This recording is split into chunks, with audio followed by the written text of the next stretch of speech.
Hello tout le monde, bienvenue dans ce 8e live, 8e jour de live. J'espère que vous m'entendez bien parce que je suis à côté de mon ventilateur pour essayer de ne pas me liquéfier, n'est-ce pas?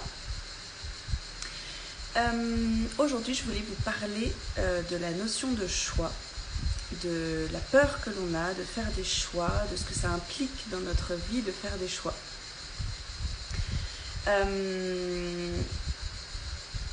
J'ai longtemps été celle qui avait beaucoup de mal à faire des choix. Hello! Parce que, comme on dit, choisir c'est renoncer. Et on a souvent peur de se tromper, on a peur de louper des opportunités, on a souvent envie de tout vivre, tout connaître, tout faire à la fois, d'être partout à la fois. Le problème, c'est que du coup, tant qu'on ne fait pas de choix, on n'avance pas. Et d'ailleurs, ne pas faire de choix, c'est déjà un choix. Mais, hello! Tant qu'on ne fait pas de choix, en fait, on reste bloqué dans une situation et par peur, en fait, de se tromper, d'être déçu, hello! On préfère en fait juste regarder tout le champ des possibles et se dire je sais pas où aller, parce qu'en plus la vie nous offre énormément de choix. Pour moi le champ des possibles il est infini, il est illimité et du coup c'est vrai que quand on est face à tous ces choix là, souvent notre cerveau il s'emballe et on se dit je ne sais pas, je sais pas où aller parce que dans notre intérieur on a l'impression qu'il y a un bon choix. Il y a un seul bon choix et que les autres ne sont pas les bons choix. Donc en fait, ça met une pression énorme où on se dit merde, comment je peux savoir en fait où je dois aller et où c'est mon chemin en fait.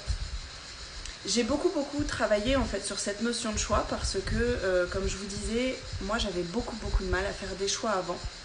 Parce que cette impression que je vais me tromper et que je vais faire une erreur ou que je vais louper quelque chose, c'était bloquant pour moi.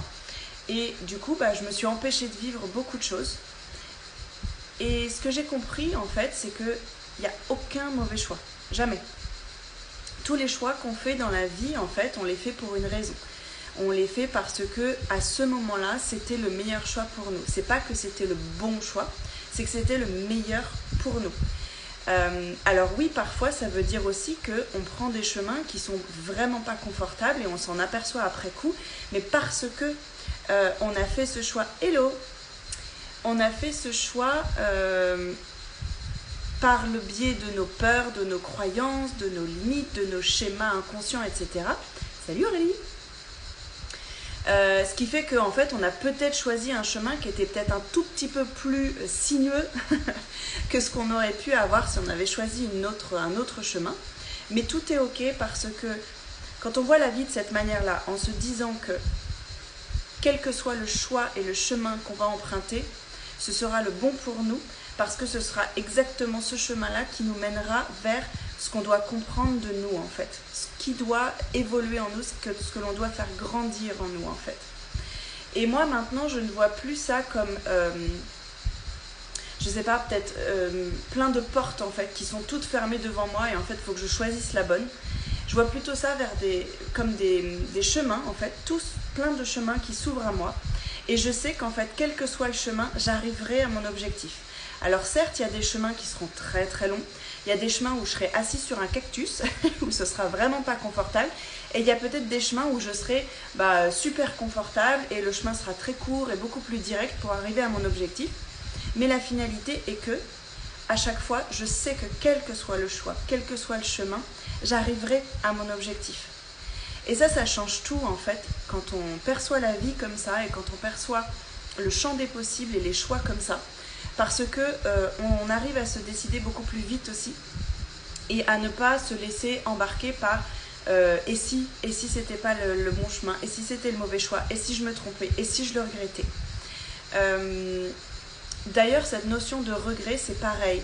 C'est une posture et c'est une décision intérieure. Si vous décidez que... Salut! Si vous décidez que quel que soit le chemin que vous empruntez, ce sera bon pour vous et vous en retirerez quelque chose, alors vous ne pouvez jamais le regretter et jamais vous tromper en fait. Et c'est hyper précieux de comprendre ça, je trouve, parce que Ça nous aide à vraiment toujours avancer et ne pas trop tergiverser, ne pas se poser trop de questions. Merci, je suis contente que ça te parle. En fait, on se pose trop de questions, on a le cerveau qui s'emballe et on complique tout. Et quand on décide que la vie est simple, elle l'est. Encore une fois, c'est le pouvoir de notre intention, le pouvoir de notre posture intérieure à chaque fois, comme je le dis. On décide de la vie que l'on vit, en fait. On décide de comment on appréhende la vie et de comment la vie se passe pour nous. Si on décide que quel que soit le chemin emprunté, ce sera le bon pour nous et on apprendra des choses sur ce chemin-là, alors la vie, elle est beaucoup plus facile. Alors on n'a pas l'impression de se tromper et de faire des erreurs et de le regretter, en fait. Juste un petit exemple, en fait, moi j'ai fait beaucoup de formations ces dernières années. J'ai commencé ma reconversion avec des études en naturopathie que j'ai exercé pendant peut-être 1 an, mais pas tant que ça, en fait. J'ai pas suivi énormément de gens parce que très vite, et même au tout début, quand je me suis renseignée, en fait, pour me former et pour rentrer dans l'école, on a toujours un petit entretien, en fait, de sélection. Et en fait, j'avais dit que moi, c'était juste une base. Déjà, c'était pour moi que je faisais ces études de naturopathie en priorité. Et c'était juste une base, un socle de connaissances, parce que pour moi, c'était une évidence que... Pour moi, c'est une évidence que tout le monde devrait se reconnecter à ça, à ces bases d'hygiène de vie. Et d'ailleurs, ça devrait être enseigné à l'école et pas en formation de reconversion comme ça peut exister aujourd'hui. Donc c'était qu'une base pour moi et au final effectivement je l'ai utilisé cet outil pendant quelques temps en fait professionnellement, mais très vite je me suis rendu compte que c'était pas un outil qui me parlait complètement et je me voyais pas me lancer en tant que naturopathe dans un cabinet et voilà, ça ne me correspondait pas. Et il y a eu un tout petit moment où je l'ai vécu comme un échec en me disant bah voilà, salut, bah voilà, t'as encore dépensé de l'argent, t'as encore dépensé du temps, t'as cru que c'était le bon truc, t'as cru que c'était ton chemin et en fait tu t'en sers pas parce que c'est toujours pas ça. Je me suis formée en énergétique, j'ai fait des formations en massage, j'ai fait des formations en fertilité, j'ai fait une formation en thérapie intuitive. Bref, j'ai investi énormément d'argent et de temps dans des formations et au final, aujourd'hui, j'utilise mais un pourcentage infime de tout ça et en même temps je me dis que je suis qui je suis et mes accompagnements sont tels qu'ils sont parce que je suis passée par toutes ces expériences. Et du coup, je ne vois pas les choses en me disant t'as perdu de l'argent, t'as perdu du temps et tu n'utilises pas vraiment à 100% tout ce que tu as appris, donc je me suis trompée de chemin, donc j'ai fait les mauvais choix. Non, en fait, je me dis que chaque expérience a eu une résonance et une importance dans ma vie à chaque fois que je les ai faites. Parce que d'une, j'ai suivi mon cœur à chaque fois, j'ai suivi un appel, et parce que on ne sait pas de quoi demain est fait en plus.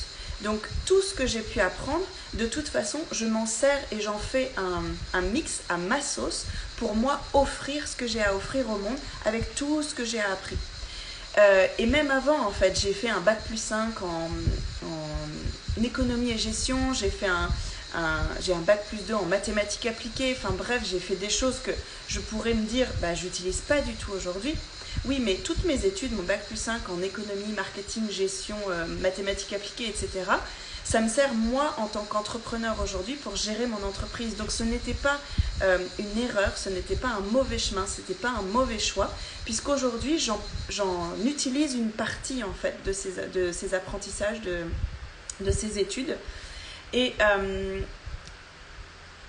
c'est pour ça aussi qu'aujourd'hui, il n'y a plus cette notion d'erreur, il n'y a plus cette notion d'échec. Chaque pas que je fais, chaque décision que je prends est positive pour moi et pour la suite de mon chemin en fait et de ma vie. Et ça change tout en fait, vraiment ça change tout de le voir comme ça. Donc j'espère que vous sentez la subtilité en fait et que vous comprenez cette notion de choix avec moins de pression, je dirais, parce que Encore une fois, on peut se mettre énormément de pression face aux différents choix qu'on peut avoir dans la vie. Et en fait, il faut juste enlever cette pression en se disant, quel que soit le chemin que je vais prendre, ce sera le bon. Et tant qu'on décide ça, il n'y a pas de raison que ce soit le contraire en fait. Ce sera forcément le bon parce que vous l'aurez décidé et parce que vous en ferez quelque chose derrière pour que ce soit le bon et pour ne pas le regretter en fait. Donc voilà, c'était mon petit partage du jour sur cette notion de choix. J'espère que ça vous aura aidé à voir les choses différemment. N'hésitez pas à me le partager en commentaire sous le replay si ça vous parle, si ça vous intéresse. Et puis je vous souhaite une très belle journée et je vous dis à demain.